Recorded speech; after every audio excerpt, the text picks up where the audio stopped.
warahmatullahi wabarakatuh. Apa kabar saudaraku dimanapun kalian berada? Semoga selalu sehat dan selalu dalam perlindungan Allah Subhanahu wa Ta'ala. Amin. Jumpa lagi dengan aku Inem di Singapura. Seperti biasa, Singapura mendung ya teman-teman. Tidak, masih tetap sama, mendung dan mendung dan mendung. Oke, hari ini Inem di Singapura itu akan share kepada teman-teman bahwa bekerja ke luar negeri itu adalah hal yang tidak mudah. Kalian harus memikirkan job apa yang cocok buat kalian, job apa yang senang buat kalian ya. Misalnya kalian enggak senang, itu pasti itu akan merasa berat banget gitu loh. Misalnya kalian enggak cinta dengan pekerjaan kalian, kalian akan merasa terbebani dan berat banget gitu. Tidak lain halnya dengan Mbak ini ya. Kemarin itu baru aja Mbak Indonesia teman kita itu tuh dipenjara selama 6 bulan gara-gara menggigit anak majikan. Dikarenakan Mbak ini tuh ceritanya awal ya, bekerja di rumah sang majikan tahun 2021 masih menjaga satu anak. Setelah menjaga satu anak, berjalannya dengan waktu majikannya itu lagi hamil. Dan dia mengandung bayi kembar. Akhirnya seiring berjalannya waktu, kemarin itu bayinya telah lahir ya, setelah itu tuh dia merasa menjaga bayi kembar dan satu anak masih SD lah ya, kelas 1, kelas 2 SD kayak gitu. Dan suatu saat pekerjaannya itu kan pasti menumpuk tuh, menjaga bayi kembar itu adalah hal yang tidak mudah. Terus selain lagi nanti harus beres-beres rumah, harus masak siang, malam, pagi kayak gitu. Terus belum hal yang lainnya, mencuci baju, yang ini, yang itu kayak gitu. Akhirnya dia merasa terbebani, stres banget gitu loh ya. Jadi suatu hari itu kemarin ceritanya itu si majikannya itu lagi menjemput putrinya yang baru SD itu ke sekolah. Dan setelah menjemput gitu si mbaknya ini itu tuh bersama di rumah bersama si kembar kan. Nah, bersama si kembar ini, si mbaknya ini itu tuh yang satu lagi nidurin tuh ya, ceritanya tuh lagi nidurin, yang satu udah tidur. Yang satu itu nggak mau tidur, saking stresnya dia menggigit si jabang bayi yang baru berumur 14 bulan tadi ya. Akhirnya ada bekas gigitan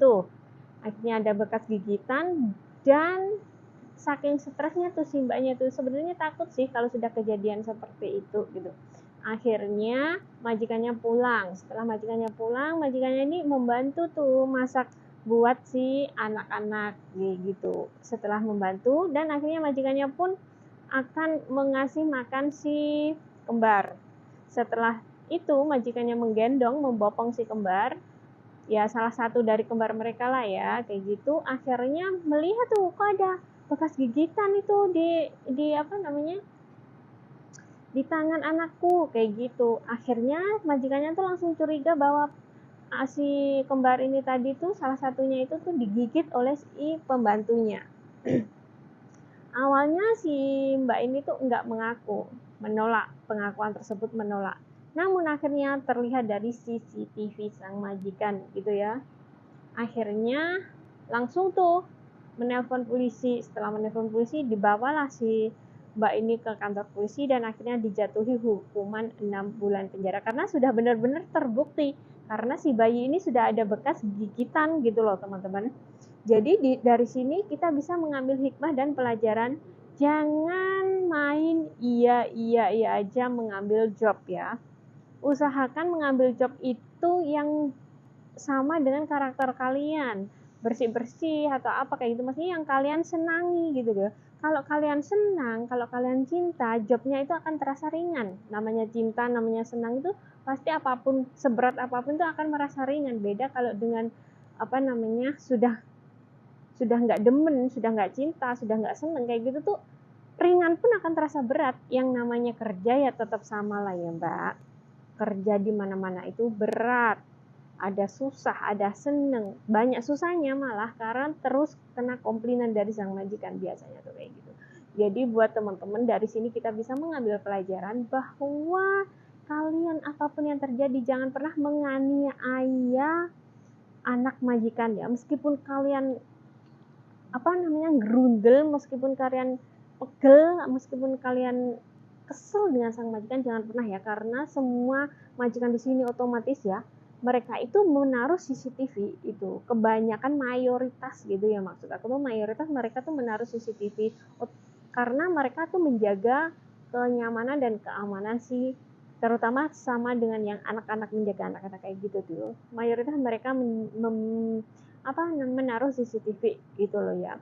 Jadi kalau kalian majikan sudah marah akhirnya ke kantor polisi ya, setelah ke kantor polisi siapa yang rugi gitu loh ya teman-teman. Jadi pikirkan sebelum bertindak, semarah-marah apapun lebih baik kalian berterus terang dengan majikan kalau memang benar-benar nggak sanggup dengan pekerjaan ini gitu loh ya, daripada kalian nanti stres, frustasi, akhirnya melampiaskan dengan si anak majikan itu tuh.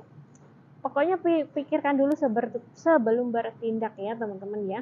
Pikirkan ke keluargamu, pikirkan dirimu sendiri, jangan sampai terjadi yang aneh-aneh gitu loh. Kita kesini tuh maunya bekerja, cari duit gitu loh ya teman-teman, bukan cari musuh, bukan cari apa ya, kejelekan atau keburukan gitu loh ya teman-teman. Jadi usahakan cek benar-benar job kamu, renungi benar-benar, jangan main iya-iya aja terus akhirnya kalian nggak nyaman atau nggak enak dengan pekerjaan kalian itu ya.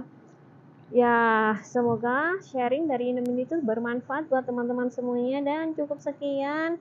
Ini disclaimer, sekali lagi disclaimer, ini hanya untuk mengedukasi ya.